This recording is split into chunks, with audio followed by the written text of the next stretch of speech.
ఆదికాండము 8వ అధ్యాయము 8వ వచనము. మరియు నీళ్లు నేల మీద నుండి తగ్గినవో లేదో చూచుటకు అతడు తన యొద్ద నుండి నల్లపావురం ఒకటి వెలుపలికి విడిచెను. ఆదికాండము 8వ అధ్యాయము 10-12 వచనములు.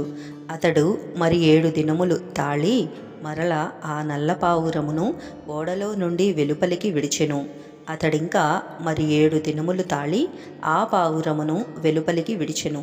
ఆ తరువాత అది అతని యొద్దకు తిరిగి రాలేదు. లేవి 1వ అధ్యాయం 14వ వచనము. అతడు యెహోవాకు దహనబలిగా అర్పించినది పక్షి జాతిలోనిదైన యెడల తెల్లగువ్వలలో నుండి గాని పావురపు పిల్లలలో నుండి గాని తేవలెను. పరమగీతములు 2వ అధ్యాయము 14వ వచనము. బండసందులలో ఎగురు నా పావురమా, పేటుబీటలను ఆశ్రయించు నా పావురమా, నీ స్వరము మధురము, నీ ముఖము మనోహరము, నీ ముఖము నాకు కనబడనిమ్ము, నీ స్వరము నాకు వినబడనిమ్ము. పరమగీతములు 5వ అధ్యాయము 2వ వచనము. నేను నిద్రించి తినే గాని నా మనస్సు మేలుకొని ఉన్నది. నా సహోదరి, నా ప్రియురాలా, నా పావురమా, నిష్కలంకురాలా, ఆలకింపుము. నా తల మంచుకు తడిసినది, నా వెంట్రుకలు రాత్రి కురియు చినుకులకు తడిసినవి. మత్తయి సువార్త 3వ అధ్యాయము 16వ వచనము. యేసు బాప్తిస్మము పొందిన వెంటనే నీళ్లలో నుండి ఒడ్డునకు వచ్చెను. ఇదిగో ఆకాశము తెరువబడెను. దేవుని ఆత్మ పావురము వలె దిగి తన మీదికి వచ్చుట చూచెను. మత్తయి సువార్త 10వ అధ్యాయము 16వ వచనము.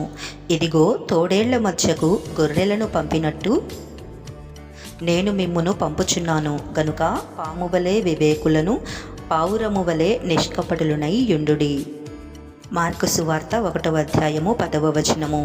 వెంటనే ఆయన నీళ్లలో నుండి ఒడ్డునకు వచ్చుచుండగా ఆకాశము చీల్చబడుటయు పరిశుద్ధాత్మ పావురము వలె తన మీదికి దిగి వచ్చుటయు చూచెను. లూకా సువార్త 2వ అధ్యాయము 22-24 వరకు.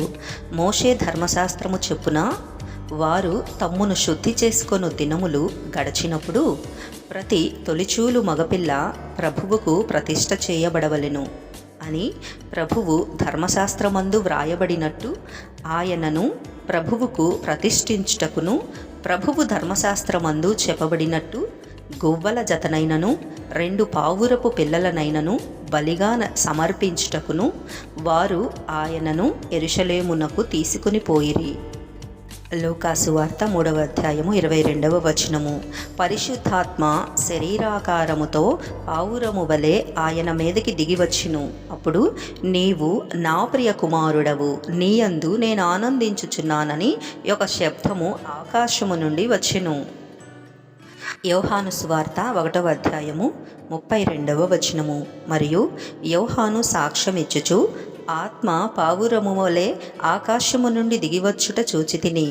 ఆ ఆత్మ ఆయన మీద నిలిచెను. చివరిగా పరమగీతములు 2వ అధ్యాయము 12వ వచనము. దేశమంతటా పువ్వులు పూసియున్నవి, పిట్టలు కోలాహలము చేయు కాలము వచ్చెను, పావుర స్వరము మన దేశములో వినబడుచున్నది. ఆమేన్, ఆమేన్, ఆమేన్.